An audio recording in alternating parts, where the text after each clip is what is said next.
Ladies and gentlemen, welcome back to the SPORTING160EN Podcast. Today we're on episode 173. Before we get into anything, that was the cleanest intro I've ever seen. Shout out the main man, Richard, for creating that. He put a lot of time and effort into it, and it looks very nice. So, Richard, shout out to yourself. Not a problem. Thank you. Yeah, but before we get into a very jam-packed episode, we've got the winter transfer market to talk about. We've got the Porto game to talk about and the Braga game to talk about.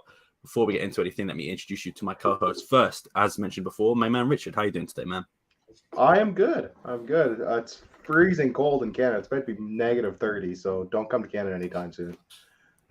It's awful, but we got a lot to get into. We have a wet fart of a game against Porto. We have a weird game against Braga. We got a lot of transfer news, so yeah, let's just get into it. Yeah, and secondly, we've got the main man, Chris. How you doing today, man? Good, man. I was just like rewatching the highlights from that Porto game, and I was like, I was transported back to like feeling like I still don't truly understand how we didn't score at least one in that game. Very frustrating. I guess that now I know how Porto fans feel over the past probably 3 or 4 years or so. Feels like they've probably outplayed us in finals, but we've taken home the trophies every single time. They finally got one at us. We played better. They got the trophy. Hope they enjoy it. Yeah, fair enough. And last but not least, we've got the main man, Steph. How you doing today, man? I'm pretty good. I was able, I could make it today. They changed my schedule. Then at the last minute, I was tweeting Sam. I'm like, is the podcast start today? He's like, yeah. Can I jump in? Of course. You don't need to ask. You'd be offended if you didn't jump in. So I'm glad to be here so we can talk about the debacle against FC Porto, and the game against Braga yesterday.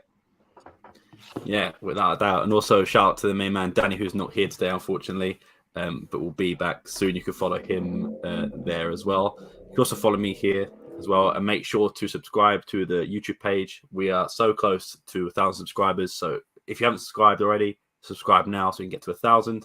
But other than that, we'll get straight into it. Before we start off with the game, let's start off with the transfer window, I suppose, since it's the most fresh thing on our minds beside the Braga game. It was a busy deadline day, as expected, as it always is with this administration. And I mean that with no malice towards it, but they just love dealing on deadline day for some reason. But let's talk about the main departure that we were speaking about last time, and it actually did happen sort of like 3 hours to go on deadline day, and that was Pedro Porro's move to Tottenham. It was a 5 million loan fee with 39 million obligation, and that's in pounds, to buy in the summer. It looked like the deal might have fallen through on the day before the transfer deadline day, but luckily for him, it all went through. Unfortunately for us, it also went through.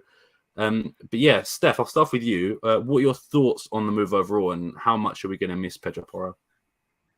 Of course, we're going to miss him. It was the true definition of Leon, without a doubt. Every time he played, he made the difference.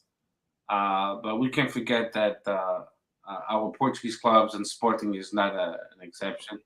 We need to sell, and it was a good sell. 47.5, I believe.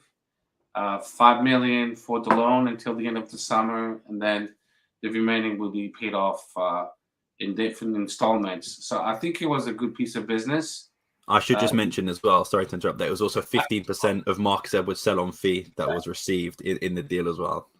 Yeah, exactly. So now we retain 65% of Edwards' pass, which is significant here. Because I think he's next on the chopping block to be sold. If not this summer, I think it'll be this summer, actually. But, it is what it is. So more and more will depend on the scouting department to, when we saw someone as important as Pedro Porro, to find somebody else equally that can fill in the void. But I think it was a good piece of business, and it doesn't matter as far as a fan point of view. Our opinion doesn't matter. Like, he should have stayed. If the player doesn't want to stay and they play the full amount of the clause, guess what? He's going to go. The player wants to go too. So why would you keep a player that will not produce anymore because he's going to be upset about the whole situation? So I applaud the administration for selling him for that amount of money to wait until the last minute, and Tottenham gave in, and they got a good player. It's a bargain in comparison to Benfica that just sold the instant for 121. This is a bargain for them. I miss him tremendously, but I understand, and we made good money out of it. So I wish him the best. And like he said, he wants to finish his career at Sporting. We shall see. A lot of people have said that. Not really happened. I know. A lot of people have said that. It's never come to fruition. Famous last words, but hey, I respect the sentiment, I guess. Yeah. I guess. Appreciate the thought, I suppose. Yeah, I was going to say on that topic, Richard, this one's for you. In terms of like someone playing for like the badge on the shirt and loving the club, I think we could put Pedro Porro up there with maybe one of the greatest wing backs we've ever seen at Sporting, him and Nuno Mendes. But like I was saying, from a foreign player to Portugal to come in and sort of embrace the club the way he did, it was a great thing. What did you think about Pedro Porro? There's been a sort of maybe a little bit of talk online about him trying to force his way out, which I don't believe that, and I think none of us believe that anyway. But what were your overall thoughts on sort of what Pedro Porro brought to Sporting, and how much like did you see it in that way? Oh, I loved him. He was probably one of the most fun players to watch. I think he was most people's favorite player.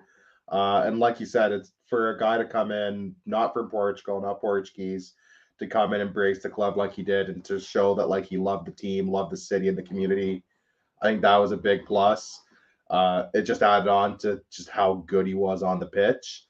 I also agree. I don't think he forced a move. I could see being annoyed towards the end where it looked like it was going to happen and then it wasn't. I could see as a player being a bit pissed off about that, because I would be saying like, hey, am I going? Am I going? Like, what's happening? So I see that. Like Steph said, it's a good investment. We've paid $8.5 million for him. Once we give the money to Manchester City, we're still going to see like just over 30 million. So that's pretty good. That's a really good investment. And plus, like you said, we get Edwards pass, so that gets us up to 65%.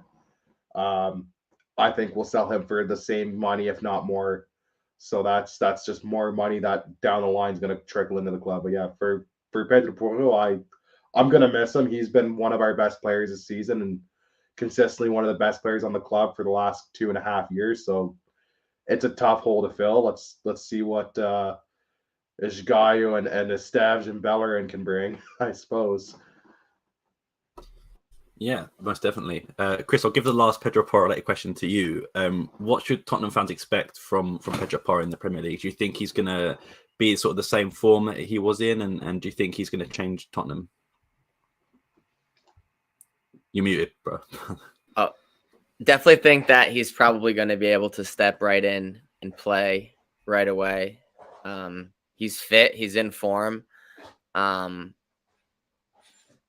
It seems like they've had trouble at that position all season. So I think that he's probably just going to step in. And if he shows that same passion, like he's really good getting forward, like one-on-one situations, I think he's going to just fit right in the Premier League, to be honest. He's going to constantly be a dangerous player. I mean, we'll all be tracking him, but there will be a poor outside the box banger. The highlight will go around, I'm sure. Like he's just that type of player. Banging on the shirt. I mean, he's gonna do all the stuff that makes you love him. I just hope that the whole João Felix, Maggie Corsairo situation doesn't become like the main thing that all of these 12-year-olds are talking about.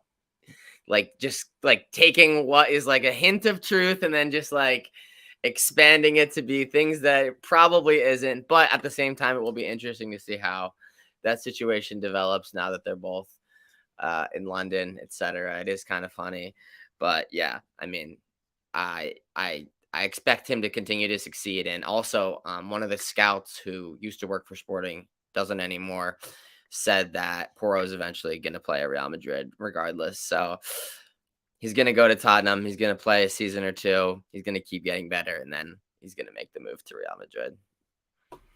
Yeah, I can definitely see that happening. I think he's definitely sort of a Real Madrid player as well from just his play style and his sort of ethics as well.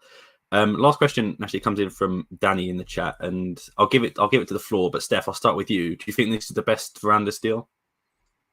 No, I think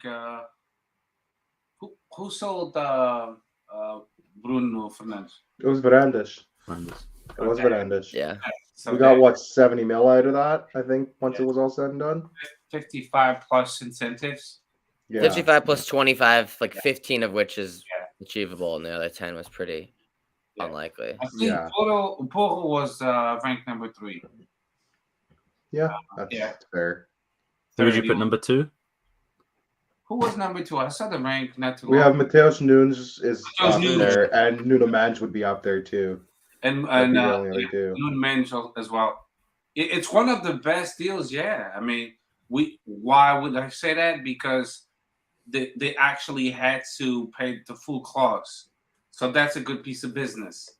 I hate when we give in and it's like 20 million plus objectives plus 10 if they win the championship, the Premier League, plus if they Win a Ballon d'Or. Champions League, which they're not. Something stupid.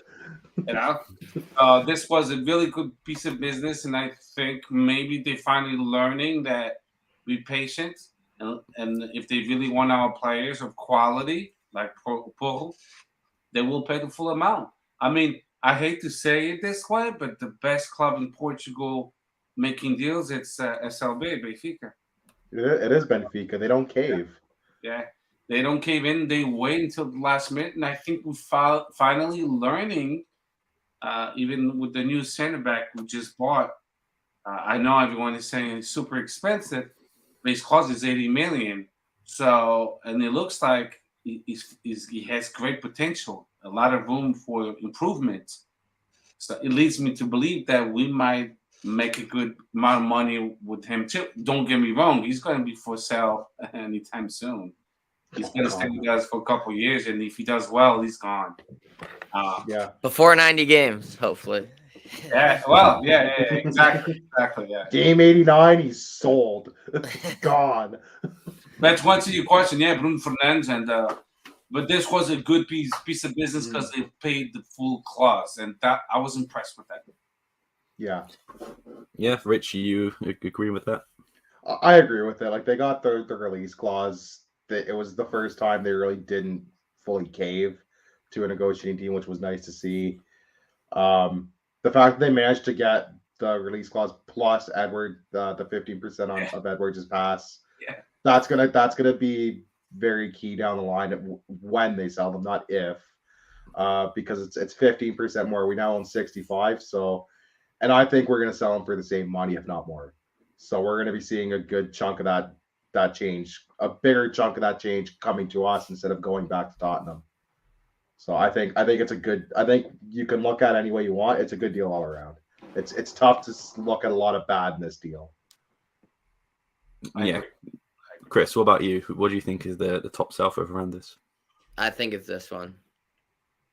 Okay, I'm gonna go. I still think we undersold ourselves on Bruno at least. I feel like we caved a bit on that one, and we could have made a few more millions. No, it could have been close to 100. We could have made at least one Diamonde amount of millions off that transfer more than what we got. We could have got that. I think with Bruno Fernandes, they knew that Sporting was struggling for money. Yeah, and they took advantage of it, of our weakness. And now it looks like financially we a little bit better, not much better. But and then we could say, you know what, you don't want to buy them, fine. We'll sell them in the summertime. So yeah, and as well, technically Bruno Fernandes sort of paid for Ruben Amorim to come in because he cost 10 million. No, maybe not directly, but if you look at sales in terms of to the money in, that pretty much paid for a whole title winning team. So I guess in terms of investment in sale, I guess you can make the argument for Bruno Fernandes, but I'm going to say Nuno Mendes only because it brought in Pablo Sarabia as well for free. We didn't pay a single penny of loan fee, and he was just the best player in the league by miles. Maybe apart from Luis Diaz, who obviously left in January, but like for me, there was no sort of competition. He was just amazing, and pretty much for 40 million 45 million and a player on loan for free. It was 40 million for the transfer and then 7 million for the loan fee. So just Yeah, it's shy pretty of, similar to the Porro. Yeah, so just shy of framework. 50 million for a guy you paid nothing for other than the custodians at the Academia. Like that's great deal. That's an unbelievable deal. That's pure profit. Yeah, exactly. While we're still here on the terms of outs, I'll get up the transfer market to show who else left. Like I said, it's quite a busy one in terms of outs. So I'll start off with, I won't give Luis Felipe a big segment here because he hadn't played for us for 4 years. He was an okay player, but you know what I mean. He wasn't playing for us for 4 years, been on loan here, there, and everywhere. Not really the same player after tearing his ACL. But yeah, good luck to him in Greece, I guess. Apparently, he's got quite a good amount of following out there. We had a few DMs from Greek people asking if it was going to happen, and eventually did. But the one I want to focus on more, the two more, is Jovan Cabral. I'll start with Chris. Me and you haven't been Jovan's biggest fan, and I think you know more about his transfer than I do in terms of did it get done, did it not? What are your overall thoughts on the deal and what it means for Jovan? I think that it's not talked about enough how Real Valladolid is kind of becoming like a satellite club for us. Yeah. What is this, like the 5th time we've dealt with them in the last like 2 years? Like Real Valladolid, we're starting to develop a little low partnership here. Sporting football group. I like their colors, purple. It's pretty unique, purple and white stripes, like pink away kits. Like I respect Real Valladolid. I think they're owned by R9 Ronaldo as well, aren't they? Yeah, that's R9's team. Yeah, he's the president, right? So president or owner or something. So yeah, this was like a deal that was like happened in the last 2 minutes. They're like, oh, we sent it ahead of time. And then they're like, oh, and then Valladolid's like, yeah, we sent it, but then the system glitched. So it glitched. So then we ended up sending the documents late. So the documents that got sent to the league made it there on time, but the ones that we sent to FIFA didn't make it there because of a glitch. So Jovan is in the hands of like courts to decide if they'll like let it slide or not, basically. So we don't know as of right now, but we should know in the next couple days, probably. Yeah, they said within the week that FIFA would have a decision. So, which is good because if this was the Portuguese league, we'd find out this time next year.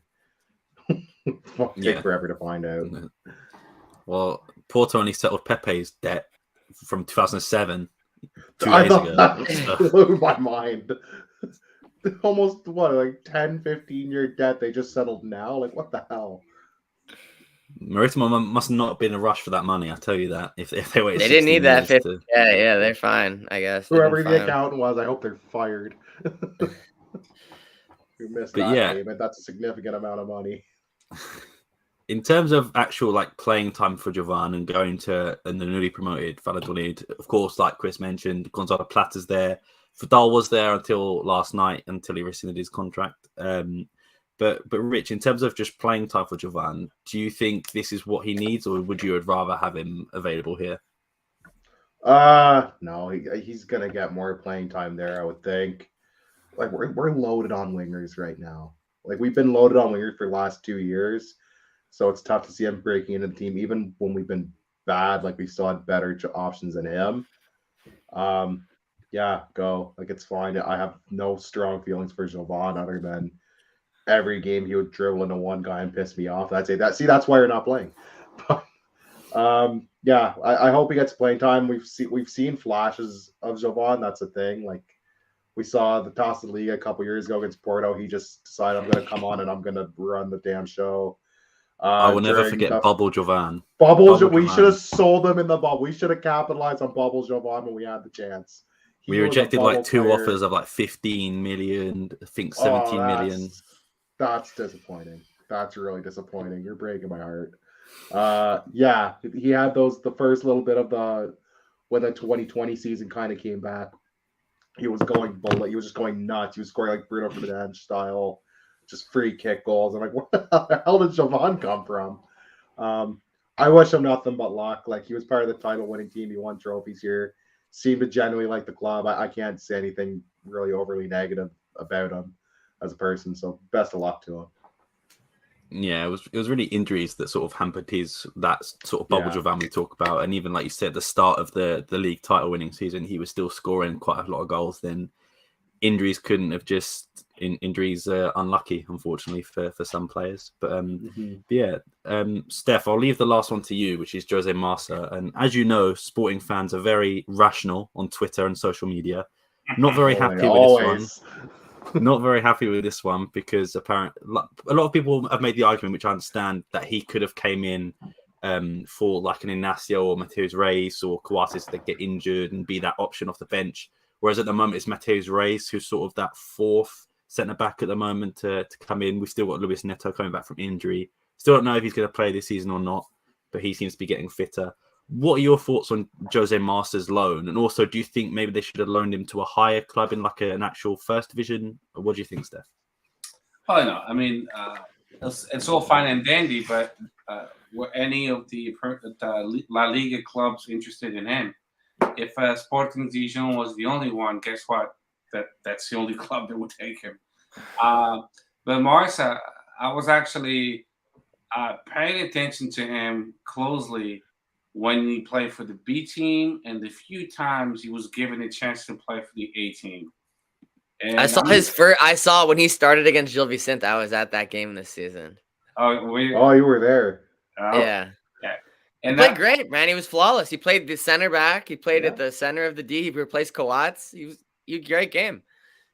And I'll disagree with you because I think the few chances he was given by Ruben Amorim, he didn't take advantage of it.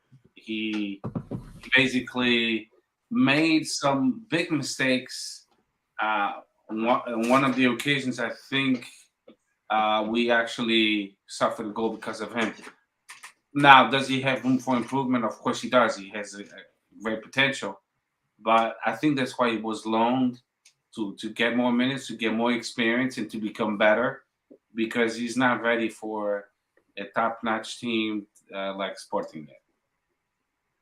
Yeah, he reminds me of sort of how Eduardo Quaresma was when he first started, that he showed flashes of being a good centre-back, and then other times he'd sort of miss it. But at the end of the day, you have to remember this Sporting is his first professional club. Like, he played for the La Masia Academy, but never started for the first team.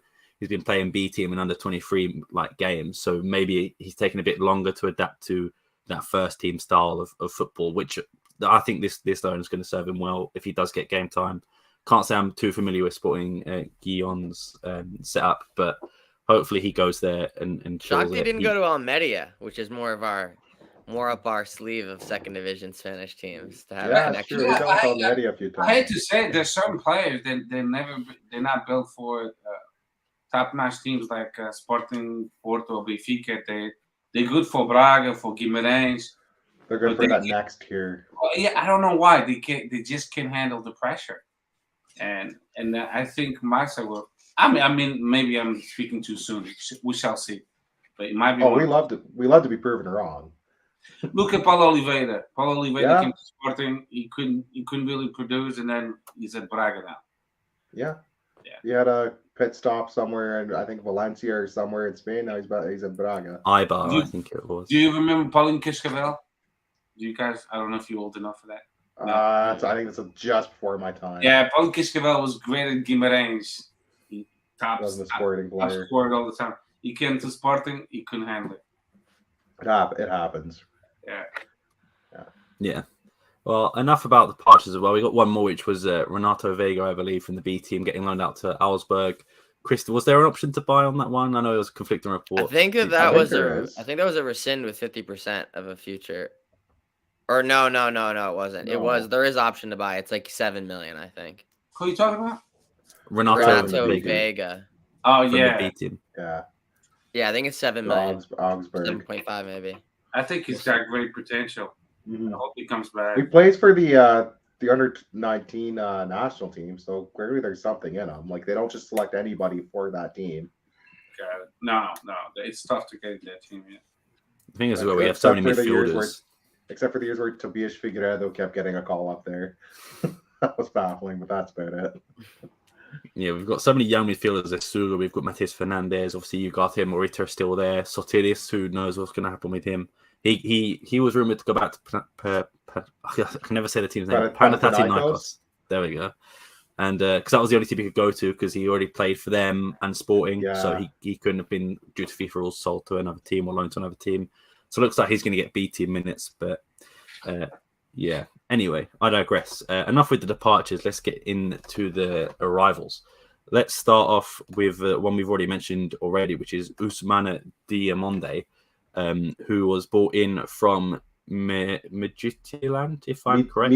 Midtjylland by way of Mafra, because he was on loan at Mafra. Second division. Yeah. So yeah, he was brought in from Martha. He apparently played quite well there. I can't give an opinion. I didn't watch many games of the second division. But Rich, I'll start off with you. Quite an expensive deal for Diamonde from someone who's only played in the second division of Portugal. But I think this screams Ruben Amorim signing more than sort of a Verandas deal. What are your overall thoughts on it? I made my thoughts pretty clear the last 2 weeks when we were rumored to get him that they might be lighting money on fire for a second division player. But I think you might be honest. I think it might be more of an Amorim transfer than a Verandas transfer. So we'll have to wait and see. I don't think anybody really knows what to expect from the guy unless you've been going out of your way to watch a lot of Mafra games over the last few months. Just wait and hope, I guess. I hope the kid turns out okay. Yeah, fair enough. Chris, did you have anything to add on this deal? No, it's clearly a big bet on potential and future profitability. So we'll see if it plays out. I mean, hopefully he gets some minutes this season. Seems like St. Just is finally in his healthiest stretch of games. So he just tore his ACL, as you said that. Finally. I hope that definitely keeps him further from the lineup, but you never know. We've gotten very thin at center back this season. Now it feels like we have a couple of reserves. Yeah. We have Mateus Reis often starting on the bench. We will have him now. Netu's coming back, sat on the bench last game. So yeah, I guess we had to get rid of Marsa because there's too much excess center back now versus like couple months ago as Marsa was playing because there was literally nobody. So well, I think Neto, that's it for him. I think after June, that's it. He might have a job. I'd be surprised. I'd be surprised if he plays again. Yeah, me too. I think they're preparing the next season, and Neto will be given a role within the administration or something. Yeah, I'm assuming Diamonde is gonna. I'm assuming Diamonde is gonna play with the first team. I would hope so for that type of money. Yeah, so we'll see. But I'm assuming he's going to be a reserve option for the first team. But we'll see how quick he gets in there, and I hope that he's good. Obviously, but it is a big bet. Yeah, I'm pretty sure it's like one of our the top 10 most expensive signings at this point. But then again, the number's not really high, but it's definitely up there. I was going to say as well, I believe it was a 30% sell-on fee instead of the original 50 that we keep getting with some of our transfer deals. So we keep 70. Yeah, so it's not the end of the world, especially with an 80 million release clause, sort of covers our basis as well. Steph, did you have any other thoughts on this deal?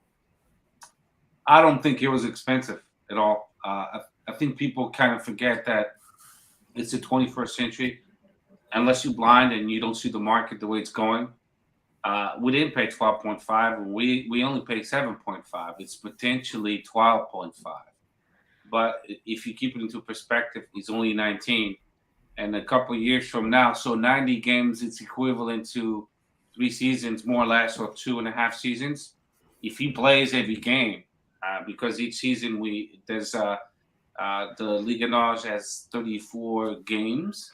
If he becomes a regular starter, that number it racks up quickly. You got a perfect example of that. Every 30 games he plays, we have to pay another 1.5 million, and it racks up quick. It adds up. That is assuming he becomes a regular starter, which he basically has to be for this to even semi be justified, But we know from the get-go that the maximum will be 12.5. So if we end up selling him for the release clause is 80 million. So if we sell him for 45 or 50 million, guess what? We'll say, all of us will say that was a good deal. because we only spent. We'll be like, well, it'll be like Porto. We spent $8.5 million. The only thing that It was makes amazing. me We're not Make the Chelsea, only for God's sake. We're not Chelsea. We can speed up freaking 121 million. in August. Well, we need a sugar daddy or an oil prince to come take over this club. In August, It's why not. did Michelin think in August that he wasn't ready for the Danish league to loan him to Yeah. the second division in Portugal? That was about 6 months ago that decision was made.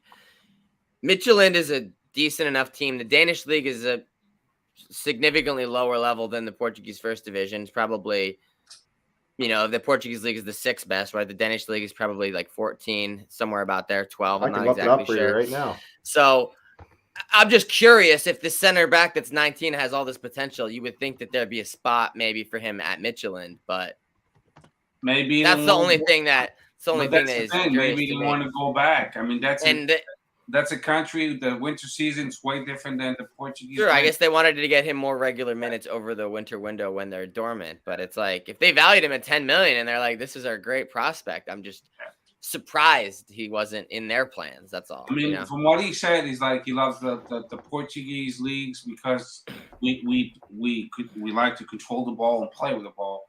Mm-hmm. He was kind of saying that that's not what happens in what is it, Denmark? Denmark. Yeah. So I don't know. Listen, do we know anything for sure? No. But the scouts were saying this guy's has great potential. So let's see. There were other big clubs like interested. Yeah. There were. So yeah, I mean, I definitely think he has potential for sure. Yeah. To answer your question, by the way, Denmark is the 17th ranked league according to UEFA's current coefficient rankings. Yeah, I never watched one of their games. I think Tough it to might have find. come on Tough to once find, back in the day. I've watched Liga Europa games when they play, but I've seen Liga Europa with Liga them, Europa yeah, but you never can the watch, Danish but league, really. never. I'll watch like Brazil and Argentina before I go to my way to watch like Denmark. Sorry. I hardly watch MLS games, never mind the Danish league. Oh, my team's shit, so it's tough to watch MLS games sometimes. I watch more Premier Leagues, of course. Premier League, yeah. Everybody watches Premier League. Yeah, to me, it's the best league in the world. Yeah. And of course, I watch the Portuguese league, and that's about it. Yeah. Yeah. I was just going to add to Chris's point about you saying that they're loaning their best prospect out and like only selling him for 7 million. It reminds me of maybe what we did to Matheus Pereira. Well, the talent was there, we could see, and even Jarpalinho to an extent as well. The talent we saw just maybe wasn't working for him there. Loan him out. Maybe that was it. Obviously, like Steph said, we don't know the answer. But for this one, again, it's one that I would say I trust Ruben Amorim. His ins have been like, what we're going to say, 90% accurate. Maybe Vinagre is the only one that maybe you say, okay, that didn't really work out. The others from memory all seem to be good and seem to be good. Like even St. Just to an extent, like I know he had very injury prone time, but there's still time for him to turn it around. And every time he has played, bear in mind it's been very little. He's looked good. Yeah. So yeah, I trust Ruben Amorim to if he wants this guy, then I'm glad Veranda's sort of backed him and said, yeah, you want this guy, we'll get this guy. So yeah, for me, it makes sense. The last in we had on deadline day was one that sort of came out of nowhere. We were linked to. It's got some a lot mixed of right reviews backs. too. It's got a lot of mixed reviews among Sportinguise. Some people love this and some people hate this. Yeah, and like I think it was one that did come out of the blue, where we were linked to a right back from the Eredivisie and one from Serie A, and like there was loads of names flying about. Hector Bellerin sort of came out of nowhere. I think from Fabrizio Romano was the first one to report it. Then Record did, then Abola and Ojogo followed. But yeah, Hector Bellerin made his way to Sporting, looking a bit weird, I will say. Like I'm used to looking at him with like a mullet. Like, and I don't know that smile. He looks like he's not allowed like within 50 He looks like Danny, doesn't it? He looks like he's not allowed within 50 yards of a school. I'm not gonna lie. He looks like Super Mario. He's missing the hat. He looks more like Luigi with the green, to be fair. Yeah, but Hector Bellerin played 7 games for Barcelona since joining in the summer. He's been dealing with an ACL injury the last few years. Had a good season, a loan season at Betis last year, but Betis actually couldn't afford to make it permanent, even though they wanted to. They were He in wanted debt. They to couldn't as sign well. anything. He wanted to as well. Yeah. He was their best player. They won the Copa del Rey. Like he had a good season last year. What's his nationality? He's Spanish. Spanish. He's Spanish. His English is impeccable. Oh my goodness. Well, he played in Arsenal too. You got to remember, he played quite a few years at Arsenal, if I'm not mistaken. He's from there. He's from Barcelona La Masia Academy, but I think at the age of like 17, 16, he moved to Arsenal and developed there. He 7-8 years. And I was going to say as well, pull the Fabregas. yeah, but overall, just seems like a really nice guy in terms of like the way he speaks and like the causes he believes in. So, and as well, when he joined Barcelona, obviously they're in debt, and he's only paid to us lot. This is a lot of money, but 500,000 per year for a footballer who is, let's say, he probably could have made much more if he went to like a China or a Qatar. But yeah, 500,000 for a Barcelona player is nothing, and I assume he took even more of a pay cut to come to Sporting as well. But Chris, I'll start off with you. What are your overall thoughts on the Hector Bellerin deal? It's unclear exactly if if he extended his contract at Barca and he came on loan, or if he came to Sporting on a permanent, or if he came with a loan with an option to buy. We're still getting the final details of that, and obviously we'll update on the Twitter once that's finalized, confirmed. But yeah, I mean, he's tasked with replacing Pedro Porro. He's battled injury a lot this season, at least the first half of the season. Or at least the first half of the season, the first quarter of the season. Obviously, yeah, like Rich mentioned, he's been in decent form in recent memory, so we know that he still has it in him. He's still like 27 or 28. Yeah, he's like only a year or two older than I am. Prime of his career. Seems like a good move for him, to like the perfect level for him to kind of spark again. But at the same time, I could see it flopping. Sadly, I could see the shoes being too big to fill. I could see inconsistent playing time. The thing is like there's really, as Gaio obviously played a decent game yesterday, but I don't really think that anyone's going to expect that from him on a regular basis. Should he become the regular starter, so you would think that there will be plenty of opportunity for Bellerin. But I just don't know if it's going to be good enough to justify, for example, making a loan permanent for, 3 to 5 million, something like that. It's just like maybe going in like the Van Ewink direction, or trying to spend 3 to 5 million on more of a right back that has potential to continue growing and then generate another transfer fee. Feels like Bellerin won't be generating any sort of, big transfer fee. Like this is probably his last big contract, and then he'll be 32, and it'll be, probably go back to Spain or something like that. I'm hopeful, right, that it'll work out and that he'll play great for us and easily slot in as the starter and just hold on to that spot for like 1.5 years. That'd be great. But I'm not sure how it's going to work out, to be honest. Yeah. I'm sort of in that same camp as well, where it's like if it is like a free deal, like the loan, and then he joins at the end of a 6-month contract, or even so, we don't have an obligation to buy if it is just a 6-month loan, then that's fine. If it doesn't work out, it doesn't work out. I'm, like James said in the chat, I'm curious to see if he's ever played in the back five. Maybe he has, maybe he hasn't. Not at Arsenal, I can tell you that. They always played 4 at the back. So yeah, I don't think Barcelona play 5 at the back anyway, although he only had limited appearances there anyway, so I don't think it would have made a difference. But it's one of them that it's like, it's a risky signing because it's more, like I said, 7 appearances is more buying a player for the name than buying them for the performances, which doesn't really fit Amorim's signings. Like recently, he usually goes for buy young, sell higher if they are older, like a Jean Pereira, like an Antunes. Doesn't really sort of go for like the 28, 29-year-olds, especially players that haven't played in a while. So I think it is a risky deal, like Chris said. But like Richard said earlier as well, I'm happy to be proved wrong. I hope he does kill it, don't get me wrong. But I think it's definitely going to be some hard shoes to fill. And yeah, I wish him all the best. Rich, what do you think of this deal? I'm about the same as you guys. Like, I'm very hopeful, but it could also easily be a total flop. It's not a bad move. I think the people saying this is a dreadful move need to pump the brakes a bit. I think it's And also, it could have been a move. lot pricier, right? It could, yeah. First of all, it could be a lot worse. Like we paying like 8 or 9 million for this guy. If it only turns out we pay like between like 1 and like 3.5 million, it's not the worst transfer in the world. Especially if he turns out to be okay, and he's a good option, and we can start him consistently. I have no real issues with it right now. We'll see how it ages, but give the guy a chance. Let's try to be hopeful for once in our goddamn lives, people. Yeah, fair enough. Steph, what about you? What are your thoughts on this deal? Well, the one thing that makes me feel good, and none of you guys actually mentioned it, I think we do a pretty good job. Our medical department does a pretty good job with these kind of players in telling him, hey, this guy can only play 55 minutes, can only play 60 minutes. That's what happened with St. Jude's. And finally now he can play, a full 90. So I think they'll treat him really carefully, our medical department, which I think we have a great medical department. And it's not because of Varandas.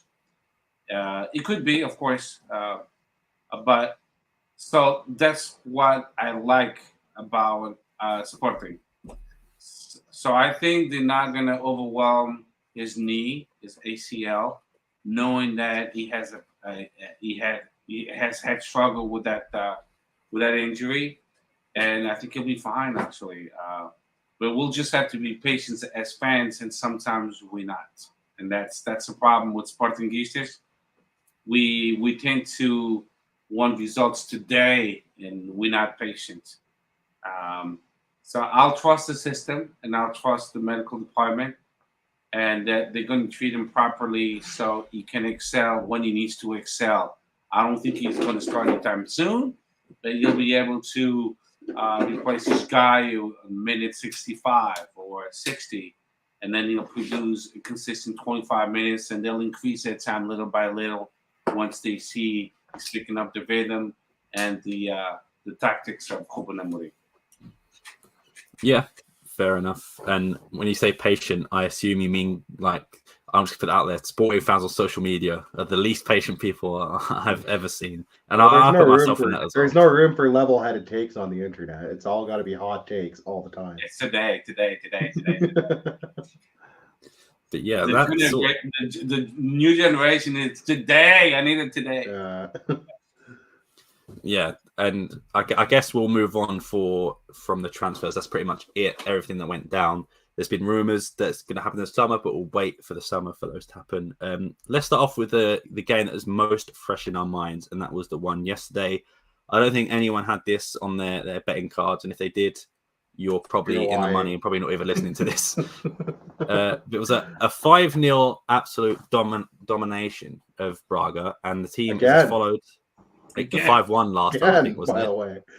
No, was it 5? I don't know. We put 5 past him. No, it was 5-0, I think. Was it 5-0? I thought it was a replay from from the Taça Liga game. But yeah, in goal is Adan, Inacio Coates, St. Just making the full 90 minutes, by the way. Ricardo Esgaio as well, making the full 90 minutes and having a fantastic game, I will say. Ugarte, Morita with the 2 goals, Nuno Santos, Pedro Gonçalves with a penalty goal and 2 assists, Chimetti with an absolutely lovely assist, Tanlongo Trincao after Gomez Mateus race, Fatau off the bench. And I should also mention on Braga's team, we got former Sporting players in Yuri, Paulo Oliveira, and Borja. How can I forget Christian Borja as well? But yeah. Coffee. Yeah, Rich, I'll start off with you. What were your overall thoughts on this game? And yeah, what stood out to you? This is a weird team, isn't it? Like, we follow up the game against Porto with this. It was so weird to watch.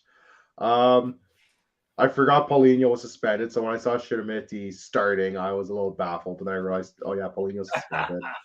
I was like, oh yeah, we got no striker, so this is what we got. Yeah, it's a 5-0 win. Like, we scored almost immediately. Like, I got home from work just as the game was starting. I saw my dad watching him. I said, oh, you're going to waste your fucking time with this shit, as I went downstairs to proceed to waste my time with this shit. And by the time I got downstairs, like, they scored. Like, what the hell? So no complaints. Nobody looked bad. Like everybody looked good. Which is good. I think they need the confidence boost after losing the toss to the Liga. Edwards looked good. Pot had a decent game. Pot also stealing the penalty kick. People were saying Shudamiti and Esgaio won the penalty kick, but Pot kind of said, "Screw you guys, I'm taking it." Morita had the 2 goals, which were lovely. Edwards had goals. He had a nice goal. He had the assist as well. He got the man of the match from goal point. I would have given it to Morita, but okay. Yeah, no real complaints though. Like I was pretty happy with it. I can't find anybody who would be unhappy with a 5-0 win. And if you are, you need to go seek help if you're unhappy that your team won 5-0. Yeah, I mean, unless you had a bet on Braga to score or something. Like, I had both teams to unless score. you bet the under. I was actually pretty close. I had over 4 goals, but both teams to score and St. Just to score, which didn't happen. So I wasn't too far. You got too greedy with it. Oh, and I had Edwards to score as well, which he did. But yeah, so 2 out of 4, 50% is not bad. And it was a free bet anyway, so I didn't actually lose any money, which is also good. Nice. But yeah, anyway, Chris, what about you? What are your overall thoughts on the game? Yeah, only 1-0 at half of this game. I think there was a lot of interesting moments towards the end of the game. And then obviously I think the Kawats thing is worth talking about as well. So a couple of incidents there outside of the actual game. But the game itself, like they basically got dominated in the first half, but hung in there as they were only down 1-0. They really didn't show much going forward, generated very little. Their best chance was like an Al Musrati shot from 25 yards out that was right down the middle, basically. It was like their only chance. And then instantly at the start of the second half, they just hit the self-destruct button. They had that calamitous error that led to the second goal. And immediately after that, they get an idiotic red card and then go down to 10. So at that point, I was just like, they're not coming back from this. They're not getting out of this. It was like you could tell, like the body language, like they were done. They felt hard done, sort of by the VAR on the second goal, which was the right call, sadly for them. And then just really poor defending. Mateus like kicks it so weirdly. Trimiti actually does a nice back heel. And then Morita scores, and like 10 men down 2-0 on the road. Unlikely that it's going to happen for you unless you really turn it around. And they fell apart quicker than a disorganized game of Jenga. And then we had 2 bangers. And we got to see some subs, got to mix it up, got some minutes for Fatawu, extended minutes for Artur Gomes. Tanlongo got like 20 minutes. It was good. So it was good to see all that stuff. Sharmiti, yeah. Say what you will about like how spastic he is at times and how he's often, just looking to get his body first and then dive, which he did stop doing after like 30 minutes, but he did do several times. He had a couple moments. Yeah, he's a young player, right? It's his first start. I mean, he shows potential, right? I definitely see potential there. It's like the perfect game for him, right? We're getting lots of chances. They go down. He got the full 90 minutes too. Like it's like the perfect game for him to get his confidence up and, get like chemistry with his teammates and stuff like that. Long way to go, but like the best game I've seen him play ever for sure. And yeah, I don't really have any other complaints other than Esgaio. Guy was out here completing crosses. I was like, who is this guy, man? Successful crosses, not just hitting the defender. Taking players on as well. Taking players on. Getting the touchline. No fear. He's been drinking it. He's been having his vitamins. He's feeling confident. I don't know what it is. Yeah, I mean, I thought that, as we mentioned, Bellerin was just going to walk into the starting 11. I mean, if Esgaio was playing like this, bro, I mean, he's going to have to earn his spot. Yeah. He looked like the Esgaio before he got sold to Braga. That's what he reminded me of this game. It looked like the play, like when he was first at Sporting, and we all thought like this guy could be a player. That's what it reminded me of. It was good to see. And maybe the time off did him some well, like watching Porro, and maybe that was necessary. Yeah, and I think it also reminded me of whenever he used to play for Braga against us, he always used to have like the game of the season, like He his won't game have of a the good season. game. He's such a shit house against us. I remember so many times. I remember him trying to get, is it Pedro Gonzalez sent off at one stage? I can't remember who it was, but yeah, he was sort of the Otavio of Braga back in the day. But good to see he's calmed down with age, I suppose. But yeah, Steph, what were your overall thoughts on the game? Pretty much we dominated the game. I think Braga's poor performance, we can blame it on Artur Jorge, the coach. To me, in my perspective of seeing things, he disrespected Sporting. He thought he could just go to Alvalade and play eye to eye, and that was his number one mistake. If he played in a more in a tactical counterattack, I think they would have created us more trouble. But he thought he had a good enough team to compete against us, and he opened up the back line, and that's why they lost, like, in a horrible way.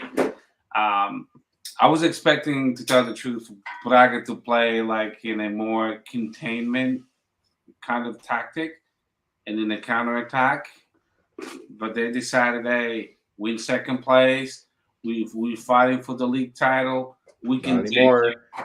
And wow, that's a mistake, because when you give Edwards space, Morita and Pedro Gonçalves will take advantage.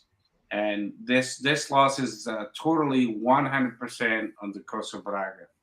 He didn't prepare the game well enough. He was way too ambitious. I think maybe he thought we were like a Rio Ave or Aroca. I don't know. And he got spanked. Our team played really well. I was very impressed with Chermiti. I agree with Chris. Initially, he was diving. Maybe he thought he was in the under-19 league, or the B league, the Sporting B, and then he quickly readjusted, which leads me to believe that the Mourinho kind of spoke to him, and like in halftime, say, stop doing this in the first league. It's not gonna stick. But he has a lot of potential, and we saw it yesterday. This guy's really smart, really fast. But let's not forget, he's only, what is he, 18? 18 or 19. He's still 18. So let's give him some time. And once he builds his confidence and his momentum, I think he's going to be close to the potential like Rafael Young. I know it's a name that Portuguese don't like to talk about. I think he might be even better than him. I saw him playing the Iniciado, Juvenis, Juniors, which he was champion of for all three. And he's got a lot of potential. I was also very impressed with this guy. To me, he was the man of the match. Even though it says 8.6 to Edwards on the screenshot. Well, they gave Nuno Sancho 10.0 last week, so Portuguese picked his guy, by the way. Yeah, I saw that. Yeah. So Morita also had a phenomenal game. Coates was very consistent. Ugarte was very consistent. St. Juice, like Chris said, he lasted 90 minutes. Finally, oh God. Then this time he didn't mess up like against Porto. Well, he didn't have anything to mess up, to be fair. But overall, we did a great job, and congrats to our team. But this victory means nothing if we lose against Rio Ave next week. You're bang on. Yeah. If we pull a stunt like we did no Funchal contra o Marítimo, this victory against Braga is a wash. Yeah. Fair. I'm not going to go on about what you guys have said, but yeah, it was a great performance from us. It was probably, even though Braga were, I would say, awful, I think it was definitely our best performance of the season. We looked on another level. It could have been 7 or 8, to be fair, but we didn't miss a lot of chances. But I'm not going to complain about the scoreline. Morita was fantastic, 2 goals from midfield. Edwards as well just seems to sort of get in that consistency, and he's a threat every game. Chermiti, I'm still not too sure about. I know he's young, don't get me wrong, but I feel like maybe starting. I know he got an assist, but there were some times, like Chris said, like he was going down too easily. He's not that strong. Albert from Long Ball Football Podcast said that he reminds me of Bambi on ice, which because he always loses balance, I guess is fair. St. Just got an assist as well, which is good. Like Steph said, hopefully he can continue getting those minutes up and seeing. I don't think we've seen 2 consecutive 90-minute games from him yet, so hopefully it'll be good to see that next time it's Rio Ave, unless maybe he brings in Diamonde. Coates, should be noted, is suspended for getting a yellow card for taking too long to come off the pitch as his 5th yellow card, so he misses the game against Rio Ave. But you think that would be a tactical decision because the game against Porto is the one after Rio Ave. But like Steph said, it means nothing if we don't beat Rio Ave. But yeah, I was impressed with everyone on the pitch. I thought we played fantastically. Dan had a few shaky moments though, and I think maybe it is time in the summer to look at his replacement. He's been a fantastic servant to us. I'm not going to criticize him for that, but gets to a point where if he's not looking confident and he's letting in goals he has, especially the one against Porto, which we'll get into in a minute, but maybe it's time to move on. And maybe it's Israel's time to go in goal. That seems to be the plan, right? Is to sort of make him the starter in the future. But like I said, overall great performance. It was good to see minutes from Tanlongo and Fatawa as well. I'm under the impression that I want Fatawa to get more minutes as well. He's been the last few games that he's come on, he's been fantastic, and I hope he does get more minutes. And like Steph said, Esgai was fantastic as well.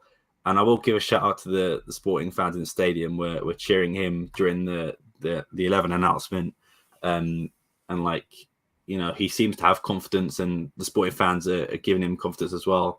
The one thing I want to talk about and get your guys' opinion on, Chris, I'll start with you actually, on Pot taking the penalty. Fans in the stadium wanted it to go to Esgaio or Chimetti. Amorim looked like he wanted it to go to Esgaio. What are your overall thoughts on #PenaltyGate? Yeah, it's honestly it is crazy to boo Pot. I don't think because it feels like his season's been very up or down, but he really is he's only 2 with that goal. He's only 2 goals back at the top scoring race. Yeah. I didn't know that till today, by the way. I can see why he doesn't want to give that up. He's ambitious. He's ambitious. There's João Mario has 10 goals as well, sadly. And Taremi. So yeah, I can see why he wants to. He thinks he's won he's won the Golden Boot in the league before. He obviously feels that it's close enough. You could even make a case that Fatawa could have taken it for earning it, right? Yeah. But yeah, I think it is a moment of Amorim being disobeyed that is being downplayed because, it shows he's ambitious, which isn't necessarily a bad thing. It shows he wants to score goals. He's hungry for more. But Amorim in the moment threw his water ball on the ground. I think he actually was a little bit pissed at least, and did want Esgaio to take it. And that's why Esgaio goes up to him before he takes it and says something to him. He's probably saying Coach said for me to take it. And then he's like, no, which is awesome. Certainly a move. Coach said for me, I could take it. You can fuck off, brother. Yeah. You got to make it at that point, right? Missing is not an option. You better score. Yeah, you can't do the Seaman Bucevic, say no, I've got it, and then miss it, right? You look like an absolute the biggest asshole on the planet if you do that. So you have to score it. But yeah, slight moment of Amorim getting disobeyed, but it's 5-0. Still scored it. All is good. All is well that ends well is my take, I guess. Yeah, I agree with that. Yeah, I was just gonna say I hear Steph laughing after saying that Sporting fans aren't patient. I guess this sort of sums up Steph's point, I suppose. I will say I'm not gonna get my pitchfork out or anything, but it does maybe show Pot is on the more selfish side, saying that he'd rather get his numbers up than maybe give it to a youngster, especially Chimetti to get his first start to get his confidence up. Esgaio, I would understand not him taking the penalty, but for a striker to sort of get his first goal, he's 18, get on the score sheet, get on the books. Yeah. Maybe was the wrong decision. But like I said, I'm not mad at the end of the day. I understand it from both perspectives, but I would have preferred to see Chimetti take it, if I'm being honest. Steph, do you have any other thoughts on it? Yes, of course I do. Totally, I do. Let me shed some light. I never played professional soccer. I wish. What? I know Sporting called me last week, and I said, "Nah, they wanted to pay 1.5." I said, "That's too little." I need 1.8. 50%. Yeah. 50% of Steph. Yeah. So, with that said, everything is predetermined. So, who takes the corners, who takes the free kicks, who takes the penalties. So, Pot, everybody knows, every Portuguese knows Pot is the one who takes the PKs. So, when Ruben Amorim maybe made that change at the last minute, Pot still had to say, because it was predetermined that he was taking the PKs. And he's been doing well. So with that said, what's wrong about being ambitious? Trying to win the golden ball in this case, or the golden chuteira, whatever you want to call it. I don't see nothing wrong with that. He's actually just 2 goals away from Gonçalo Ramos, do Benfica. And he started with Taremi, and he started with João Mario. So Fran Navarro has 12 as well, along with Ramos. Navarro, yeah. They both have 12, yeah. Yeah. He's quietly had a very good season. So personally, I understand. I totally understand. Hey, put some respect. It's Cerveja and Tubi Fanish, Karan. What do we make of the Coates incident? Intentional yellow? A little, I think 100%. so. Because he knows he's not making it out. He's gonna get Paulinho next week if he plays. He's not making it out. Do we think that Coates is injured also though, or his knee has been flaring up recently? Well, he missed some time early this season. He's come. I feel like he's gotten subbed off a couple times now. This is actually the last second game. In games, the Porto game. isn't it? He came off. He came off in the 80th minute. He came off against Porto. And he's usually and there's like been the one striker or two we even use. before that. So yeah, I mean, we haven't seen Coates go up top because he gets subbed out now. It's weird. We know that he has like a long-term knee injury. Well, I think Coates is kind of. It scares me. He's been sending mixed messages to the Portuguese saying he wants to end his career at home at his local team.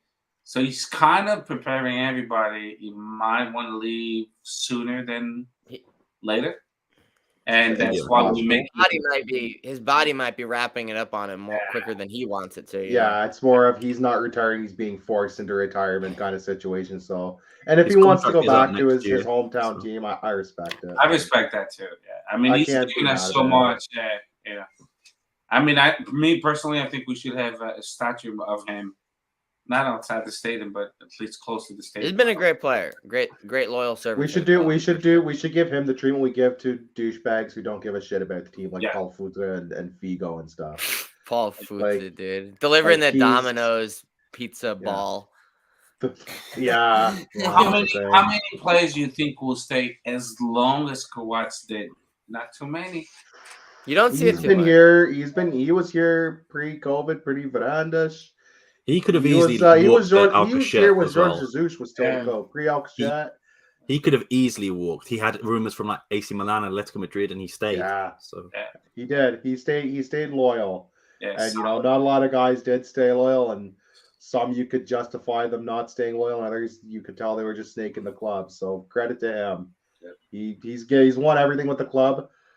Hopefully we can win a Europa League. That'd be the only thing, is if he could be the Sporting captain to win the European trophy since the Cup Winners' Cup. That'd be the only thing that we're really missing, is he could say, I'm the first captain in living color to lift a European trophy. Yeah, but he won everything. He won. He did. Won Portuguese League, 4 Cup Leagues, Supertaça, Portuguese Cup. The Portugal, yeah. He's won everything with us. He's won a Copa America you can't complain. With Uruguay, which I didn't realize until I did my thread about 3 days ago. He was on the 2011 Copa America team. Yeah, that was a very good Uruguay team. I remember watching it. They were very good. Yeah. And the thing is as well, like I said, Coates' contract I believe runs out at 2024, so he's got a year left. Do Sporting cash in the summer and let him go, or do they let him go for free? it's going to be. I think it's going to be a hot topic if he doesn't resign even. And like Chris said, he's had this knee injury ever since he's been a Sporting player. Ever since he's been at Liverpool and Sunderland, he's had that sort of recurring knee tendonitis issue. And like you guys said, if it is his time to call it and go back to Nacional, fair enough. Like, he's been a great servant. Like, no one's going to debate that. No one's going to call him a snake or anything. He went through tough times as well, like we said, Alcochete, and even that first season after Varandas came in, where he gave away 3 penalties against Rio. One of the meme pictures, like, it was the lineup against Lask Linz in the Europa League group stage, when it's like the most random assorted lineup. It was Coates a is in that mishmash photo, of players. right? Coates has seen some terrible teams, really, honestly. And he's played on some of the better teams in club history as well. First team that made it through the group stage, or a second team ever to make it the group stage. First team to win in 20 years, the league.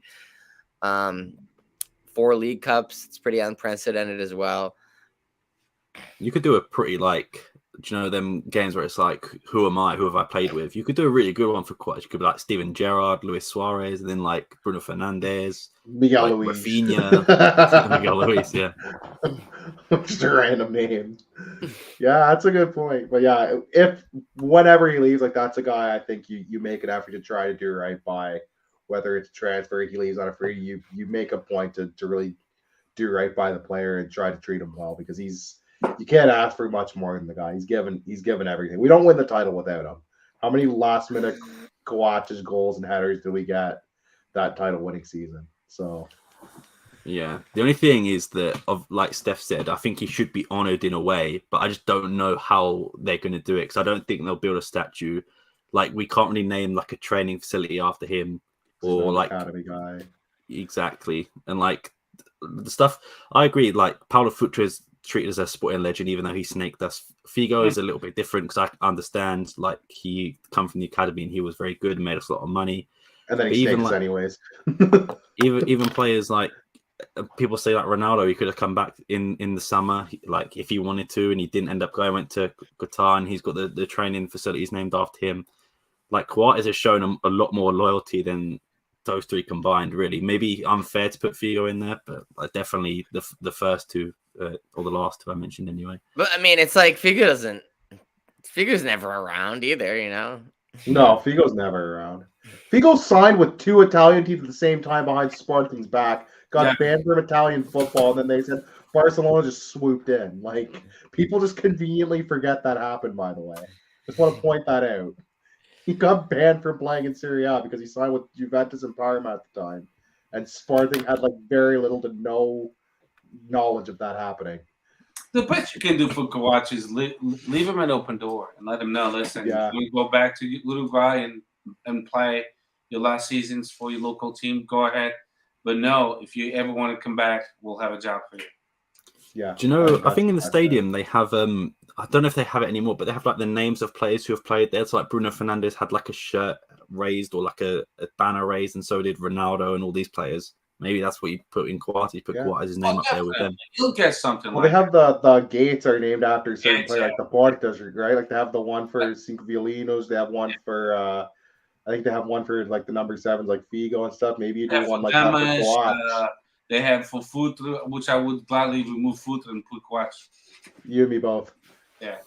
Maybe that. Honestly, I'd be okay with that. The number 3 Porta is the Coates Porta. Like, you have the one Cinco's for Cinco Violinos. Like, that'd be pretty cool. Yeah, that might be something to do. Yeah, most definitely. We'll tweet that out as well. Our royalty, we'll be accepting our royalty check in the mail, Varandas, for that one. We'll see what other people think of that as well, because I know people love Coates, and we can ask a question on Twitter, maybe do a poll or something, see what the most popular result is, just to get the fans' feedback on it. But anyway, we'll go with the last game of the day, and that was unfortunately the loss to Porto in the Taça da Liga final. It was a 2-0 loss, and the lineup is as followed: a down in goal, Inácio Coates, Mateus Reis, Nuno Santos, Pedro Porro, for his last game for the club. Ugarte, Morita, Pedro Gonçalves, Edwards, Paulinho getting sent off with a second yellow. Fatal came off the bench, as did St. Just, Trincao, Arthur Gomez, and Tanlongo. Goals from Mustacchio, which I believe is Richard and Danny's boy, and Marcano scored as well. My boy, but But yeah, Steph, I'll start off with you. What are your overall thoughts on this game? And let me know your thoughts on the two main ones I want to stick on is Adan's save for the goal and Paulinho's second yellow. What did you think of everything that happened? Well, I was devastated that day. I mean, I will admit it. I was completely devastated, and because to be completely realistic, I think that was the only trophy we could conquer. I mean, I'm very optimistic, but I don't think League Europa, we're not going to have a chance to win that. If we do, great, but I mean, look at the names in the League Europa. So it devastated me, that game. I was so upset. After the game, a few minutes before the game was over, I turned off the TV right away. And I told my wife, I don't want to talk about soccer. Well, she doesn't really. But I said, she's like, oh, who won? And I said, Merda Porto. That's what I told her. And then, for the next few days, I didn't want to talk about it. I didn't want to be on Twitter. I didn't want to be nothing. I was so upset. I hate having a season without winning any trophies, and this season looks like it's going to be that season. The game itself, we played well, and I was expecting from a world-class goalkeeper like Edan to do better. That was frango. That was actually, he could open up frango churrasco and make a lot of money in Spain. That was a big frango. And that set up the tone of the game. After we suffered that goal, we could have scored, and we should have scored, and we had a lot of chances, but we didn't have the luck of the game on our side like we did against Braga.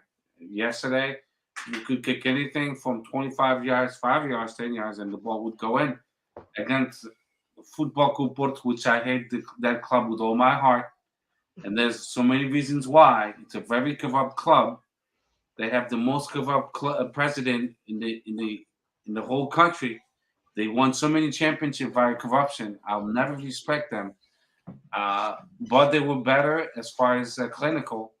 And they won the game because they were smarter than us in containing the ball. And they had to score when they scored. And we didn't have the luck of the game. But overall, I think we played better than them. I have no doubts in my mind. If you go back and rewatch the game, you will see that we played better. I think Porro, he hit the ball on the crossbar, and then on the same play on the post, Paulinho, somebody else, or Pot. And then we had so many easy plays inside the box that we couldn't score. And when you can score like that, guess what? You're not going to win games. So that's my take on it. I hated that we lost against Football Club Porto. It's a club I have no respect for. I wish there would be. I wish the Portuguese justice would be like in Italy. They have no regrets in taking away 15 points from Juventus, for example, or demoting teams to the second or third division. Because if that was the case, Pinto Costa wouldn't even be the president of Football Club Porto. He's the most corrupt president in Portugal, and I hate the fact that he's still involved in soccer in Portugal.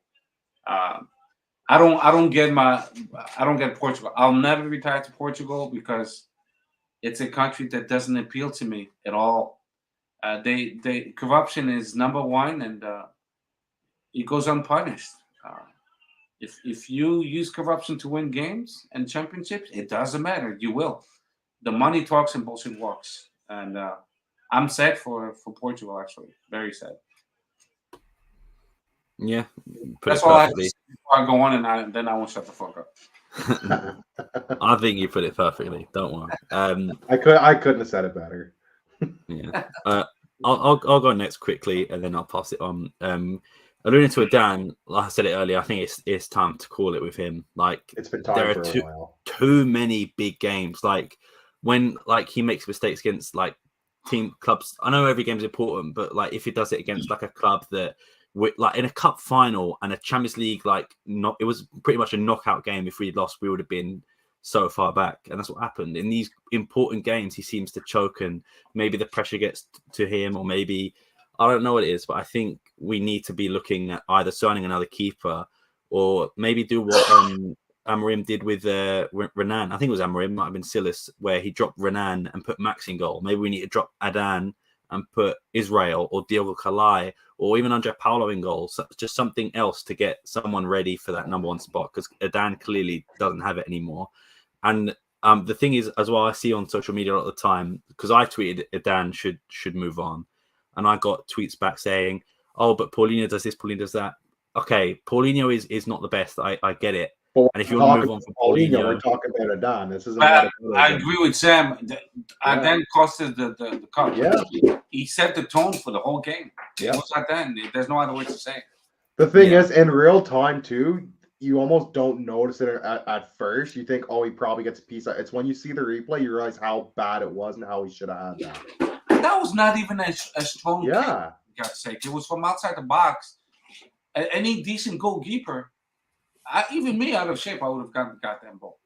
he tries to catch it for some reason, which all you need to do is just hit it with your hands. Punch Yeah, the just ball. punch it. What are you doing? Caralho, aquilo é dar um soco na bola. Like, I was thinking, in real time, it doesn't look overly dreadful. You think, okay, and then you see the replay and you realize just how bad it is. It's the first replay, I'm like, oh, he fucked up big time. Yeah. At first, exactly. I thought, oh, maybe he fucked up a little. No, he fucked up huge. Yeah. In the game against Marseille, in a big game, he messed up. Against Porto, he messed up, and people were saying, like, yeah, if Paulinho scores, then we're not talking about Adan's Franco. It's like, well, yes, we are, because it happens too many times. And I get the sentiment that we do need to score more goals. 100% agree. But no, look at the teams above us. Benfica have good goalkeepers, don't make mistakes like that. Porto is the national team keeper, is national team keeper for a reason. He doesn't make mistakes like that in big games. And it's just like any other team in Europe who's fighting for the Champions League. Except for those two games when it really mattered. And he chokes like everybody else. But yeah, like teams in Champions League have good goalkeepers. And the thing that gets me about some of the Sporting fans that I see on social media is that they're too loyal to an extent that they don't want to get rid of a player who's quite clearly past it, because Adan saved us 2 years ago and was amazing. And even last year, he had very fantastic games. And after we played Marseille, I think it might have been Gil Vicente, maybe Santa Clara, that he had a fantastic game. That still does not neglect the fact that I don't want to blame it all on one player, but Adan's Frangos in the Champions League cost us that Champions League money, I think. Obviously, you never know what happens, but he's a big factor of us not qualifying for the Champions League. There is no doubt about it that when you look at it, Adan is probably like 80% at fault for us crashing out. And whether Israel Franco is the solution, or Kalai, or someone else, I feel it just needs to have a solution. And I think that is Adan going on. Like Coates, he's been a fantastic servant, obviously for not the similar amount of time. But I think it's time to just cut our losses and say, you know what, we can't just keep losing more points. We need to move on. But anyway, I'll digress from that onto the Paulinho situation. That is no doubt in my mind that's not a foul. He's literally running. Not a foul. He's running in like, if you look at it still, so like the still picture, it does look like Paulinho does that. If you watch the video, he's literally running, and it literally grazes Otavio's face. It's not like a straight elbow like that. It literally grazes like that. So for me, that's not a yellow card. It's more of a foul on Otavio than anything. And I don't understand how referees keep getting fooled by Otavio, because he does this every game. He dives every game. He is that shithouse player. And I get it's sort of the Draymond Green effect, where if he's on your team, you love him. But when you're playing against him, you hate him. And that's what it is. Yeah. When Otavio for the national team, I loved him because that's how he plays. And I like players like that. But when you're doing, like Steph said, it's sort of the corruption. You're tricking referees into believing you're hurt when you're not. And I know Sporting players like Chametti and Paulinho do dive a lot and do the same. But like, it's unsportsmanlike, really, to do. And two, they say that Paulinho was sent off for what he said to the referee and calling him corrupt. Well, if the referee gets the decision correctly, then words aren't going to come out of Paulinho's mouth, and that's not going to be a second yellow red. The first yellow, I will say, where Paulinho, I think he does kick Otavio, which is fair enough. Yellow card, no debates. Yeah. But there's no doubt in my mind that's not a second yellow. It's a foul on Paulinho. not a foul on Otavio.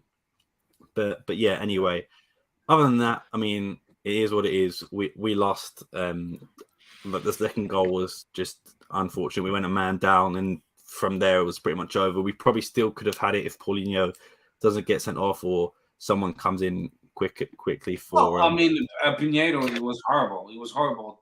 He was bad all game. He was missing calls left, right, and center. Didn't even get a yellow card, and he was harsh.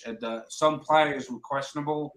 He should have gotten at least a yellow card. He didn't even get any yellow card. Well, Wendell punched Pedro Gonzalez. It was clear as day. Yeah. And didn't get anything. Yes, thank you for reminding us. Exactly.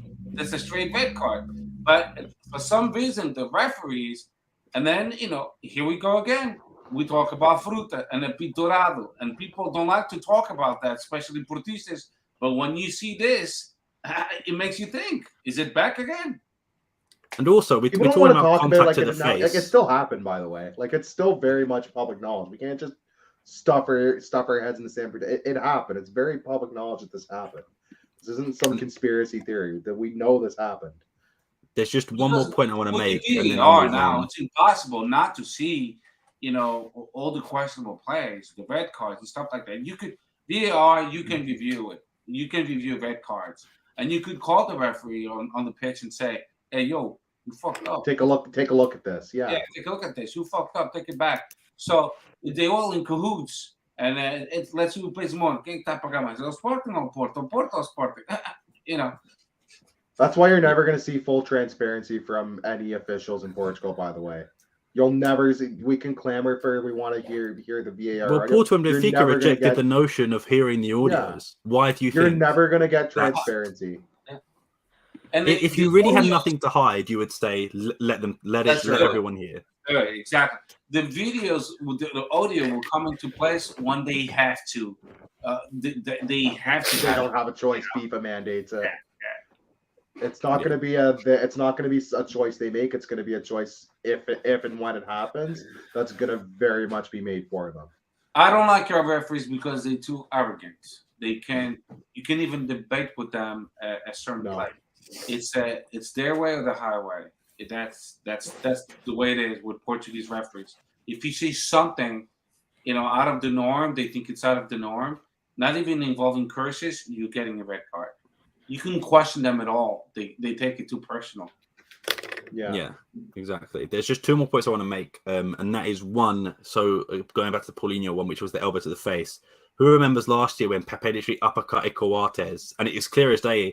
I still don't know if it was intentional, but there is still the movement of the punch, and there's the still image, and that was never looked at by VAR, and never looked at again from because we've seen them go back to games that are like a year's old or 6 months old and give someone a suspension.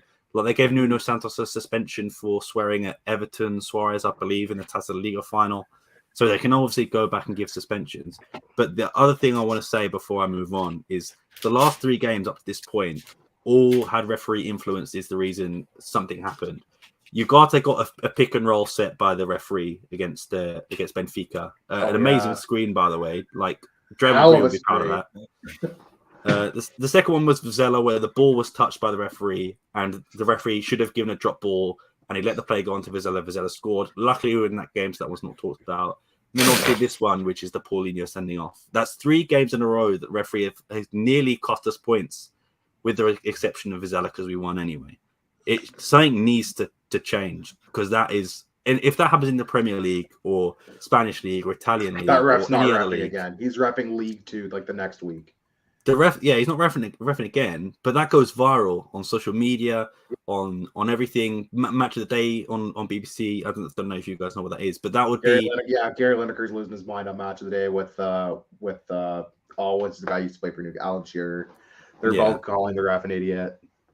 Yeah, but it's just a fact. The last 3 games up to that point, Porto was the referee sending off Paulinho. Vizela was the referee not playing the drop ball when he should have done. And then against Benfica was the pick and roll from the referee on Ugarte. But anyway, I digress. Rich, I'll give the floor to you. What were your overall thoughts on the game and the decisions that took place? Oh, this was a skid mark on the fucking underwear of life, this game. This game sucked.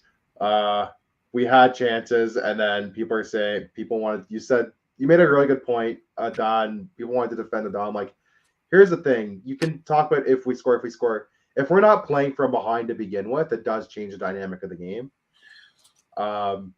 Yeah, like we hit the post and then immediately hit the crossbar. Yep. Like right after that play, Paulinho had a chance. Like we had chances galore.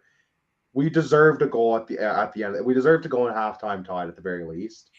How we didn't score is beyond me, but that's the way the game went. Second half was just dreadful. It was the worst. If you were a neutral, the second half was dreadful to watch. It was ugly. It was two-gal football at its finest. It was so ugly. It was just fouls left, right, and center. It was diving left, right, and center. It was coaches getting into it, players pushing and shoving. It was awful. Like this game sucked if you were a neutral, especially. I don't have much to add. Like I felt like we deserved at least to take it to penalties, but at the end of the day, the ball went in our net because our goalie doesn't know how to play wearing your goal, mushroom. and it was just brutal all around. So, it fucking sucked. That's the best way I can put it. It fucking sucked. I got nothing else. It was brutal. I don't mind losing when a team plays better than us and they play fair and square. But when they're giving so much leverage like Jean Pineda gave them, I don't know why though. Well, I kind of know why. He must have been paid off.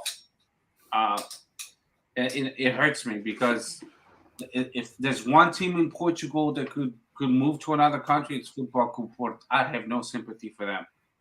I'll never respect them.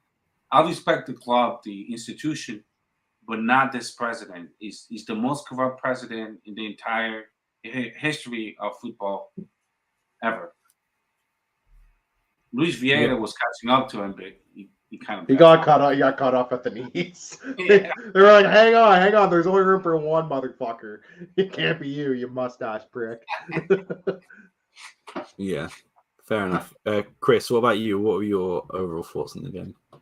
Yeah, I really thought that the goal was coming in that first half. Claudio Ramos, that we talked about in the group chat, like he was inspiring very little confidence in the Porto goal. He came off his line so he kept coming out, not grabbing the ball, came out on a corner, flailing at it, didn't touch it at all. We hit the post. Like I was like, it's coming. It's coming. It's coming. Like it was just it's gonna be earned and here it's coming any minute now. And it never came. We've had like 7 great chances in the first half and didn't take advantage. And then at the very end, the after the red, obviously up until the red, it was just more of a disputed half where there wasn't that many chances for either team. The red card kind of ruins the game, and then they score the second goal shortly after that, where the chip to the back post. We had I don't know if you guys remember in the 93rd minute after it was already 2-0, Claudio Ramos turned it over right to Pot. Oh, and yeah. if he just chipped it to the back post, it would have been basically the same goal for us, but he chipped it near post and he just caught the ball. Yeah, that pretty much summed it up. Yeah, I mean, I think we've had the last 3 finals over them. They were due. So they finally got one. They finally got a Taça da Liga. They had never even won this competition before. We still got 4. They got 1. Catch up. I remember when we won our first Taça da Liga. It was like, wow, we finally won one, and then we became the ultimate Taça da Liga merchant. So let's see if the tide's turning and we have a new Taça da Liga merchant emerging here. But yeah, I don't always think in these derby games that like it's the best performance or that the goal's definitely coming or anything like that. But in this one, I really did. So it's a bit more disappointing than on average, I would say. Yeah, and it's just like all we needed was to get that one and just get the PKs and give a decent chance. A 50-50 chance. It's a coin flip once you get the penalty kicks. At that point, you're like, if we win, we win. If we lose, yeah, I don't really think either side is a goalkeeping advantage here. Adán versus Claudio Ramos, like, yeah, I mean, anything could happen. Unless they took my advice and brought Ricardo out of retirement. So yeah, I guess it's salty. Probably the trophyless season. You know, like Steph said, we used to have these far more often than than we have recently. We've been. We had what 7-8 years without a trophy. Yeah. I remember when Yeah, they we won went a while. 2014 between 2007 and 2014. We only won one the trophy. 2008 Taça and going into 08-09 season Super Taça, and then we didn't win anything in 2010, 11, 12, 13, 14. We didn't win. We went 6 years almost at a trophy. We won the 2015 Final de Taça against Braga in penalties. Funny enough, that was the that was the Marco Silva era. The world's healing. You know. I mean, this year we didn't even win the Taça de Cinco Violins, for God's sake. The writing was on the wall from the beginning, I suppose. Yeah, we lost that one in the penalties too, by the way. So if that didn't tell us where things were going, we missed Paul. We lost our own trophy, which is we lost our own cup. Goddamn. In a way, it's not a bad thing because that team will carry the trophy to their museum and they'll say Sporting Portugal. Yeah, we'll have the big logo and everything. Exactly. Yeah. Yeah. Fair enough. We're going to move on. I did tweet out the question about Coates on how we should honour him. A lot of people, Merrick just said Porter, Line of the Raya said Porter, Jeffer said Porter. The only other one was Lucas Borgia who said retire his number, which is also a good shout, I think. You don't get that a lot in football, soccer. I feel like it's definitely a more of an Americanized thing to retire. It is. It's a very North American thing. I'm sure there is somewhere in, like Birmingham, for example, retired Jude Bellingham shirt. I think number 30. There's a few teams that have done it, but it's very few and far between. It's a very much a North American thing. Yeah, they have to earn it big time. You gotta honestly. win championships or put up like historic numbers or like all-time stats for the team. Like you've got to be like way up there. You got to work for that shit. I could say Messi, for example. Like I cheer for the Raptors. We haven't retired any numbers because the team was shit for so long.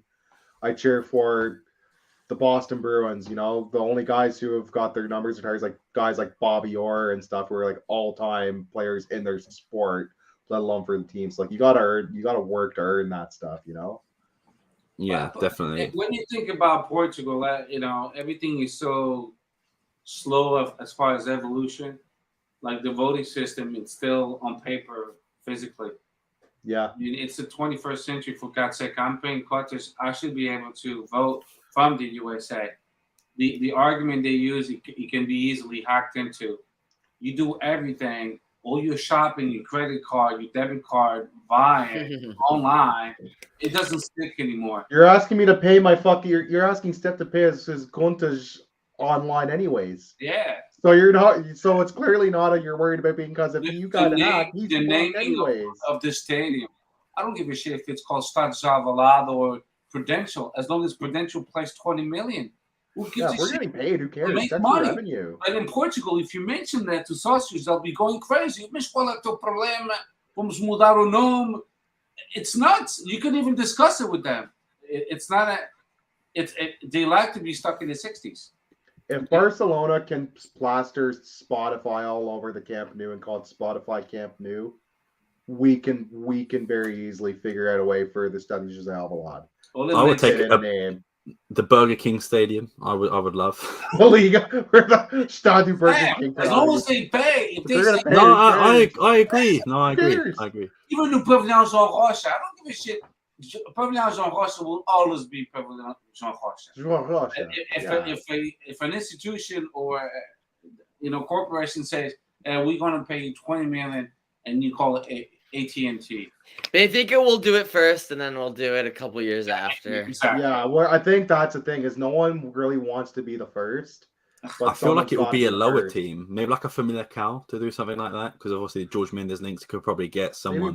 Maybe Braga. Braga with the PSG. Yeah. There was rumors that Emirates was going to buy Braga at one point. Braga called Stadio Axel. Axel, yeah, the insurance or whatever the hell they are. Yeah, and they got paid good money for that. I worked junior hockey. Our arena was the Leon Center. We're sponsored by a furniture store, but they paid good money and we didn't give a shit. And their logo actually matched team colors, so it helped. I don't give a shit if they call the stadium Viagra. As long as they change Viagra from blue to green, I'm good to go. That means we're going hard every fucking game.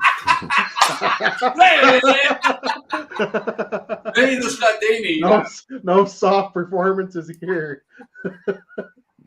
Yeah, I agree. As long as they pay us, I mean, as long as you're getting paid, like who cares? Like it's extra money. Maybe God knows we should all chip in and get it called the Sporting 160EN Stadium. Just see if we can get enough money between the four of us. Get Danny involved as well. We'll partner with the original 160 podcast over in Portugal. We'll call up João, Pedro, Mariana, and Tigas, and we'll get a Kickstarter going. I'm sure they'd be down for it. But I'm just trying to think. I think that's it in terms of football. Steph, do you have any modalities updates by any chance? No, not really. I mean, nothing really. It's slow week for modalities. Yeah, I wasn't prepared for that. The only relevant this weekend was a very dark weekend. We lost at home against Benfica 3-1 for Oaking Patins. We lost in PKs in futsal against Quintas Loans. And then Benfica took advantage of the situation. They won the trophy. I think that's the only way they can win the trophy if it's not against us. Yeah. But, I mean, we had Odiol. She won a gold medal. So that was a good thing. The under-19 won against Benfica 1-0 over the weekend. But then the under-17 juveniles, they lost at Seychelles 3-1. The B team won away 1-0. So they clinched the third position. I think the first four top teams will go to the championship phase. The playoff phase. Yeah. And then the ladies won 4-1 against a shitty team. That's why they won, because if they play against Benfica, they'll be spanked around 5-0 or 6-0 again. Totally disappointed with how they managed that team. They let all it's such a fall from grace. Yeah, no, it's not their fault. It's not. Of course not. Yeah. But the thing is, they sold the midfield and they didn't buy the proper players. They sold the goalies, both of them. Yeah, the goalie is not bad. She's an American goalie. She's not bad, Anna. The problem is the midfield. The midfield, we don't have one. We lost Etienne Pint. We lost some key players, Fatima. And it shows. It just shows. It's like the Watergate. Everything goes through. Yeah. And then we lost Brenda, the Spanish winger. She's been hurt for a little while now. Yeah. So our ladies team, they look in really bad shape, and it shows them when they play a contender like Benfica. They prepared for the Champions League, so they have other weapons that we don't have. They invested in their team, and Frederic Varandas disinvested. He went way too far when he thought the solution was the youth from the academy. That's not good enough anymore. No. Maybe when Benfica was not in the ladies' league. When it was Sporting in Braga alone, sure. But you have one of the other big teams actually wanting to semi-seriously invest. You can't get away with gutting your team and thinking Academia players are just going to be the only solution. Like Benfica has Portuguese national team players. They have Canadian national team players. Canada's one of the top 10 teams in the world. Like they've invested in that. Brazilian quality players. No, they have a better team than we do, and there's no debate on that. The volleyball team keeps on disappointing us every time they also play Benfica, and Bastards, we got eliminated from the international competition. We don't click it against them. We just lose every game. Overall, the basketball team is still in good shape. I don't really pay attention about the losses in the regular season, because what matters, it's the playoffs. And it's very North American. Yeah, when it's time to win the trophies, they manage to win them. Against Immortal, which we won against Porto, then Immortal won against Benfica, Overense, I must say. And then we won against Overense in the final. So overall, we're not that bad, but I think Varandas, to wrap it up, and the administration, they realize they have to invest more money in the modalities. And also congratulations to our table tennis. They won the Portuguese Cup. Yeah, we fucking got. Yeah. We run table tennis. I watched the game. I watched actually the games on Sporting TV. Oh, did you? You watched the table tennis? That makes one of us. It was actually exciting. I'm like, It is fun actually. you watched the table tennis in the Olympics? The Chinese? Oh, it's unbelievable. Yeah, they're so fast. I'm like, You're like, holy shit. it's fast. Yeah. Yeah. So that's it, Sam. Cool. Chris, don't know if you have any loose ends to wrap up, or that's it. You muted, Chris. You're muted, my guy. I think that we talked about everything, to be honest. I think we hit everything. Yeah. We hit all the transfers. We didn't miss any sneaky transfer that came Talked in. about penalty gate. Yeah. Yeah, I think we Cool. got it. Good stuff. Sounds good. So on that note, I guess we'll call it there. Thank you everyone for watching.